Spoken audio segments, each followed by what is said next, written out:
Hello, hello.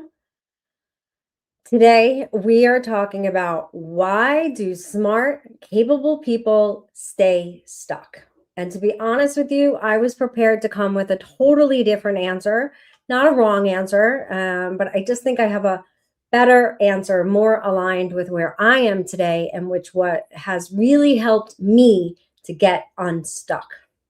And I was teaching this morning in my group coaching about limiting patterns, and I realized that that is so much a big part of why people get stuck, and very capable people, and it's what always had me stuck. Two patterns specifically: people pleasing and control. So we're going to get into that. So I'm Prosperous Jen. I spent 30 years in real estate and then followed my desire and built a business that supports the life of my dreams. And now I help people do the same. And I am on a mission to build a 1,000,000-person business. Very excited to be here. And so, why do talented, capable people like me get stuck? Well, for me, I can tell you that a lot of it was from limiting patterns. And there's a big difference between limiting beliefs and limiting patterns. So, limiting beliefs are what the thoughts that go through our heads that actually push us towards loops, limiting patterns, which become loops of like kind of doing the same thing over and over because of these limiting beliefs. And this was a pattern that I was stuck in for most of my adult life. And then I was able to launch the business that is supporting the life of my dreams. By the way, if you want that blueprint, go ahead and drop ready right now. Direct message me. We can talk, we can chat. Let's see what's happening in your world. I'd be happy to just hear about what's going on in your life. So let's get into the first pattern, which was the biggest pattern that kept me stuck: people pleasing. And this is a thing that people would never, ever, ever have believed, that I was a people pleaser. And I don't think I even knew it. And that's the beautiful thing about entrepreneurship. And I really brought this home through the group coaching I was doing this morning and getting prepared for this live. Being an entrepreneur is the greatest spiritual practice I have in my life, because it shines a flashlight in all those shadows, all those corners that you haven't touched, you haven't wanted to look at, you haven't understood why you behave certain ways, why you have resistance to certain things that you know are good for you, and why you just stop, and why you get stuck. And so some of the greatest personal development work I have done has been as a result of being an entrepreneur. And so, people pleasing, pretty much my whole entire life. Not everybody knows my story, but in my 20s, I wound up on the streets, a street girl addicted to heroin, crack, lived on the streets of Times Square, lived in downtown West Palm Beach when it was like the murder capital of the world, then got pregnant under not great circumstances, and just boom, had the baby and got my real estate license and became like superwoman realtor, which was amazing. I had lots of great experiences and was able to raise my two daughters, and it was fantastic. However, I kind of skipped a step.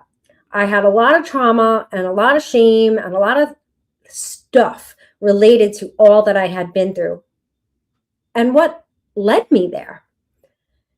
And so what happened was I ended up building my life and building my business out of this people-pleasing pattern of over-delivering,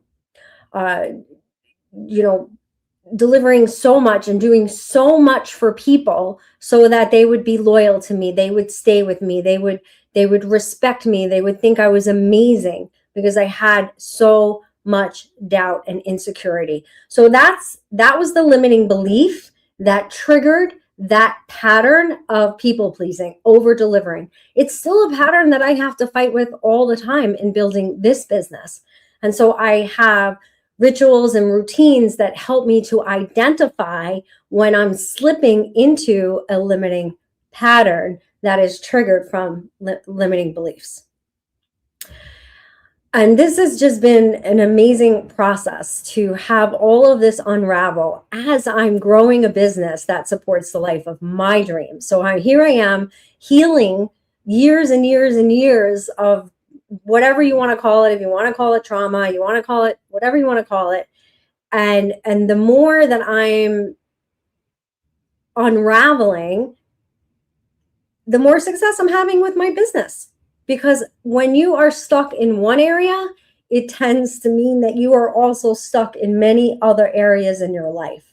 And people pleasing is one of those limiting patterns that so many of us have. So I now consider myself a recovering people pleaser. And so I basically spent most of my adult life living somebody else's version, what I thought everybody else thought I should be, instead of really understanding who I am, what I wanted. So it goes back to that clarity. It's much easier to not be a people pleaser when you know exactly what you want. And when you enter into a new client relationship or anything new and different, asking yourself first, well, what do I want to get out of this? And what's in this for me? Very counterintuitive for a people pleaser. But if you do not have that skill set as a business owner or an entrepreneur, you're going to burn out. You're going to struggle and maybe not be profitable, definitely not be happy. So it's super, super important. And then the other pattern that was keeping me stuck, and these are just a few, you guys, we're going to end up doing more in this series because some of the most amazing people I know get stuck and stay stuck or are stuck. They could be succeeding at a really high level in some areas of their life, and then in other areas of their life, they're completely stuck. And a lot of that is because of limiting patterns, which are a result of your limiting beliefs. So just being able to identify them is very, very powerful. So pattern number 2 is control. And what that actually is not being present, right? Always worried about the past, always worried about the future, never being in this present moment. Really, a lot of this, the limiting belief is fear and scarcity. If I don't do everything myself, it's just going to blow up. It's not going to be as good. I'm not going to be as successful. It's a real struggle. So this showed up for me in many different ways. Number one, I stayed in a business partnership long beyond I should have, because I knew it had become toxic. I knew I had outgrown it. I knew that this kind of coaching was what really lit me up, but I stayed out of comfort, out of fear, but also out of control. And that control also stems from fear, scarcity, all kinds of limiting beliefs, but it set a pattern for me of being in circumstances where I was the one totally in charge and totally in control of everything. And now, even in my own business, my team will tell you we had a big shift a couple of weeks ago. And a lot of that was me letting go of some of that control, because you can't control outcomes and you're trying to plan your way to certainty that doesn't exist. We cannot carry everything on our shoulders. And I would have to say this is the pattern that I see high performing entrepreneurs get stuck in the deepest and for the longest, because we are capable of doing so much. And so we just decide, okay, I'm going to take this on. I'm going to do this. I'm going to do that. And then we're burnt out. We can't add anymore. We can't grow. And we end up hitting a ceiling and we get completely stuck. So I know many of you are watching this are about to launch a business or considering launching a business. And many of you that are watching this maybe already have. So this can happen at any stage. But I do know that we can prevent this from the get-go by beginning to identify those limiting beliefs that cause us to make choices, take actions that become limiting patterns that keep us stuck and hold us back. So with people pleasing, you're being who others want you to be. And with control, you're trying to manage it all, past, future, right here, right now, but not present at all because you're really in the past and in the future. And then you are actually completely disconnected from your actual self, your actual life, and your actual business. And that's where no growth happens, where you get stuck. You lose yourself, you lose your presence, and you lose the alignment, because I also believe when we are running our life off of these limiting beliefs and then having that carry out into limiting patterns, we're not in alignment with the divine, with God, with our purpose, our calling. We're not in alignment with it because we're too busy trying to, people please and control and fix, and we're not actually in our intuition, able to follow our gut instinct and take big, beautiful, bold risks easily. So when I stopped people pleasing, I was able to put myself first. And when I'm putting myself first, believe it or not, I show up as a better coach. I make better decisions. I'm able to see more clearly. I'm in the moment, working directly with the client, not worried about, oh, and what else can I do? And what else can I do? I'm not like a million steps ahead. I'm right here, right now, delivering exactly what we agreed to and what I promised. I'm also setting the best example. I don't want to coach people into being people pleasers and overgivers. No, it completely transformed my business. And as a matter of fact, I've said it before, I am now restructuring my business even more so that it aligns with my desired life, my desired kind of business that I want to build. And surrendering that control is something that has to be done over and over again, especially if you're a solopreneur, because you're so used to taking everything on, and then maybe you hire an assistant or a virtual assistant or whatever, and everything's in your head and you're just like, okay, it's just easier if I do it myself. And you cannot grow with that mindset. You cannot leverage with that mindset. It's just impossible. And so surrendering control and bringing in your perfect people, your who's that are going to help you take to the next level, and allowing as much autonomy as you are comfortable with, and then make it your goal to be letting go more and more and more. That is where those transformations, those two big things that will keep you stuck, people pleasing and control, when you can start to let go and be more aware of when those limiting patterns are sneaking in. And I'm talking about looking at what was my intention for the day, what were my results, what showed up, what were the limiting patterns that held me back from fully executing on the kind of day that I wanted to have. And it's work. This is why I said being an entrepreneur is like the deepest spiritual practice that you can possibly have. So the way to interrupt the pattern is to just begin to identify and name it. I see overachieving. I see people pleasing. I see that I'm being controlling. And then just get present with it. Be conscious and aware. This pattern may take quite some time to break. However, the awareness is the first step. And so even now, at least even if you're making choices that are still aligned with those limiting beliefs, you are aware of them and they are conscious, and they're going to not feel so good, and they're just not going to go under the radar. And then every single time you approach that same kind of circumstance, you're going to get better and better and better at making choices that are more aligned with that future version of yourself that you are becoming, the version of you that has this business that's already bringing in 6 figures or 7 figures or wherever it is that you want to go. For me, my 1 million people. Getting present, using your breath, and just grounding yourself into the moment and recognizing, so what is the choice that would be aligned with my desired outcomes, with my intention for today, with my intention for this call. And you have to just get so aware of your thoughts versus these limiting beliefs and limiting patterns, and being able to identify them and then make new choices that replace that. And it will take some time. So don't beat yourself up. And, if you've ever gotten your car stuck in snow or mud, if you're just like grinding and grinding and grinding to try to get out of it, you end up making yourself get more stuck. So you want to become aware, and you want to, use grace and ease and space to start, changing the way that you are responding to things and getting yourself unstuck instead of digging yourself deeper into the hole. And so the things that are going to get you deeper into that hole are guilt and shame and judgment.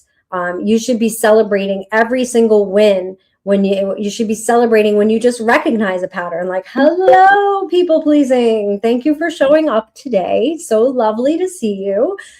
Thanks for stopping by, but I got it from here. Things of that nature. So I saw a couple of questions. So if you can put them up here because I can't see them, that would be amazing. How do you interrupt a pattern when logic alone hasn't worked? Well, it goes down to, your intuition and really looking at the root of that pattern. What is the belief system that has me making that choice, or has me doing this habit over and over again? What is underneath it? Really looking at the roots, at what is driving you towards that pattern, because it's really more about emotions and habit energy and, thought processes that we might have inherited, or we might have learned in the womb, or we might have learned from our first grade teacher. We really don't know. And that's the problem. A lot of those limiting patterns and limiting beliefs are so ingrained that we're just not conscious of it. So applying logic is really hard. That was like when I quit drinking. I went back and read my diary, and it just said, I wish I drank less of this and that. And when I went back and read it, I was like, oh my God, I didn't even realize that this was such a deep desire for me personally. And so it took the logic out of it.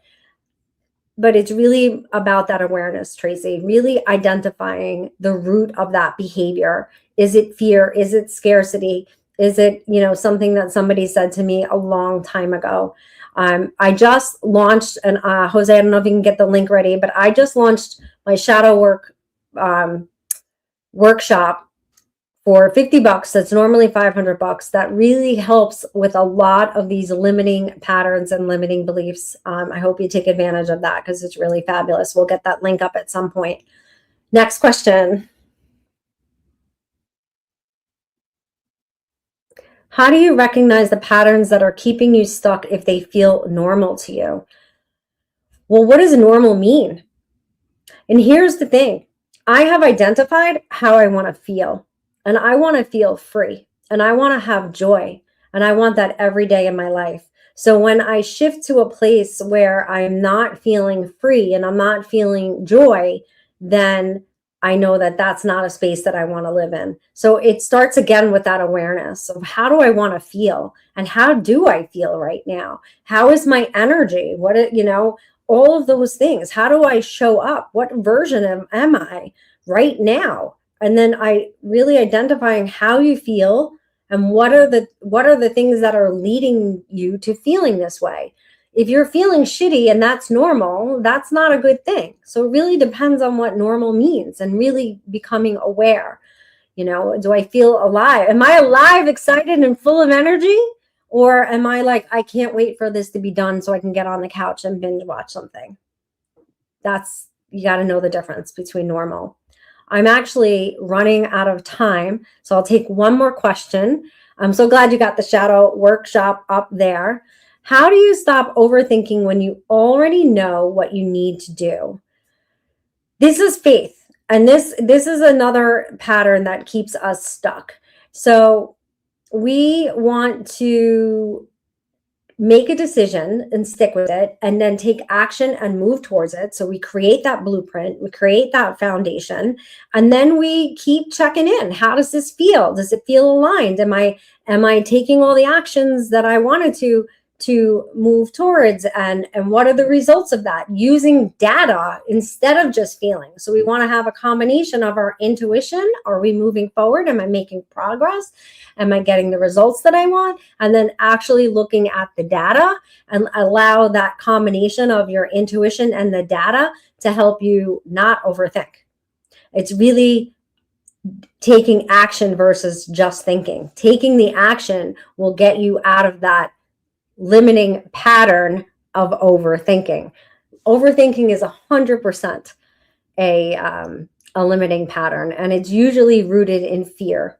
Like, oh, what if I don't do this? And what about that? And what if I do this wrong? And what if I do that wrong? And what if they think this of me? Or like all these different things. So really, again, getting to the root of that. But I believe for overthinking, taking action that is aligned. So getting the clarity on knowing exactly what you want your business to look like, and what you want your life to look like, and then making sure you're taking the actions that are aligned with that. So let's put the blueprint back, or just take the scroll off, take the question off.